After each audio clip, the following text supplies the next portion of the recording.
Hello दोस्तों, मैं प्रतीक कुमार आपका अपना यूट्यूब चैनल एजुकेशनल इरा में आपका स्वागत करता हूं। आज मैं फिजिक्स के नए टॉपिक के साथ आपके सामने हाजिर हूं और इस टॉपिक का नाम है मैग्नेटिज्म एंड इलेक्ट्रोमैग्नेट।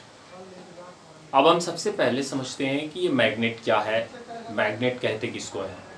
बचपन में आपने इस मैग्नेट को बहुत देखा होगा और इसका यूज़ भी किया होगा, उपयोग भी किया होगा। क्या उपयोग किया होगा? खेलने में, एंजॉय करने में हम इसका यूज करते थे। और बचपन में हमें ये नहीं समझ में आता था कि ये मैग्नेट का उपयोग क्या है और मैग्नेट बनता कैसे है, ठीक है। और एक जो काफ़ी इंजॉयफुल या काफ़ी मतलब हम लोग को मस्ती देता था, वो क्या रहता था, जब कभी कभी मैग्नेट यानी चुंबक टूट जाता था ना, तो टूटने के बाद हम लोग उसको पूरी तरह से वहीं जोड़ने की कोशिश किया करते थे। अब जब जोड़ने की कोशिश किया करते थे तो इस बात को जरा समझो कि जब जोड़ने की कोशिश करते थे, लेकिन क्या वो जुड़ पाता था? नहीं। जहां से वो टूटता था वहां से नहीं जुड़ पाता था। क्यों नहीं जुड़ता था? क्योंकि चुंबक का ये प्रॉपर्टीज है कि उसके समान ध्रुवों के बीच प्रतिकर्षण और असमान ध्रुवों के बीच आकर्षण होता है।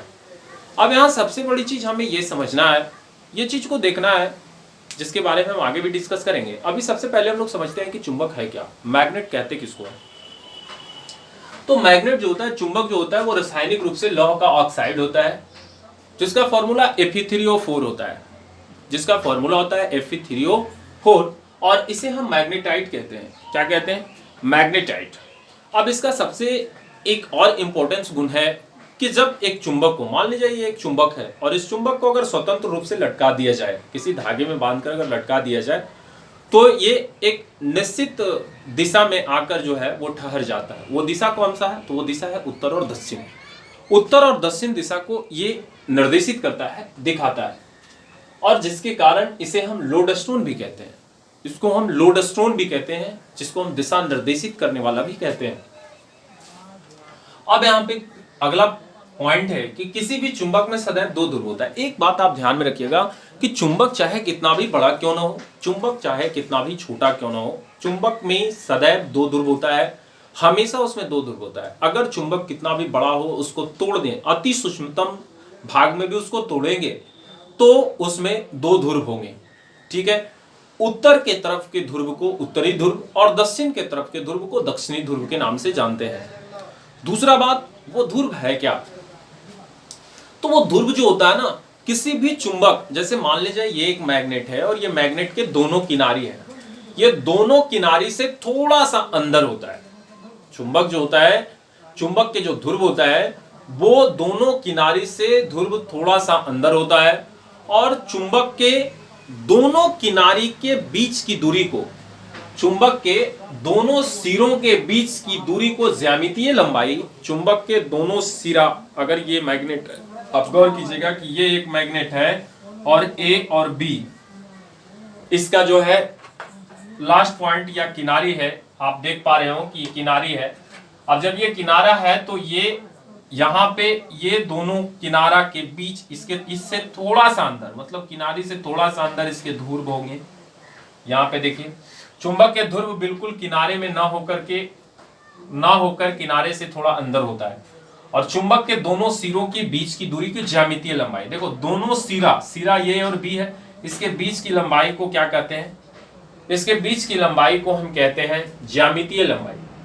और चुंबक के दोनों ध्रुवों के बीच की जो डिस्टेंस है, ये ध्रुव की जो बीच की डिस्टेंस है, इसको हम चुंबकीय लंबाई कहते हैं।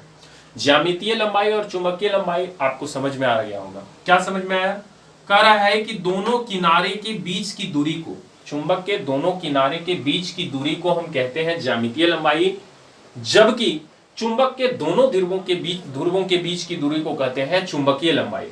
अब ये सबसे इंपॉर्टेंस और वीवीआई पॉइंट यहाँ पे ये है, ये वीवीआई पॉइंट है कि चुंबकीय लंबाई और ज्यामितीय लंबाई के अनुपात को 0.84 होता है। यानी कि चुंबकीय लंबाई जो होता है वो ज्यामितीय लंबाई के अनुपात जो है वो हमेशा 0.84 होता है। ये काफी इंपॉर्टेंस बिंदु है, ये बहुत इंपॉर्टेंस बिंदु है। अब कह रहा है चुंबक की शक्ति सबसे अधिक ध्रुवों के पास और सबसे कम मध्य में होता है। चुंबक की जो शक्ति होती है, यानी जब मान लिया जाए कि एक चुंबक है या यहाँ पे एक चुंबक है, इसने कहा है कि दोनों ध्रुवों के पास जो है इसका शक्ति सबसे अधिक होता है। जैसे यहाँ पे ध्रुव था और यहाँ पे ध्रुव था, तो यहाँ और यहाँ शक्ति इसका जो होता है वो काफी अधिक होता है, जबकि इसके मध्य में, मध्य का मतलब बीच में, यहाँ पर जो है इसका शक्ति काफी कम होगा। और उसके बाद कह रहा है अगला बिंदु कि चुंबक के ध्रुव की प्रबलता को एम्पियर गुने मीटर में मापते हैं। एम्पियर गुने मीटर में चुंबक की प्रबलता को मापा जाता है। अब यहाँ पे ध्यान रखना है कि चुंबक की अगर प्रबलता पूछा जाए तो उसको हम एम्पियर गुने मीटर में मापते हैं। अब देखिए, ध्यान देने वाली बात यह है कि यहाँ पे जो हम इस पॉइंट को बताए और आपसे ये चीज भी बताए कि ये जो मैग्नेटिज्म एंड इलेक्ट्रोमैग्नेट जो चैप्टर है उसका हम पार्ट 1 लिए हैं, जो यहाँ पे देखिए लिखा हुआ है।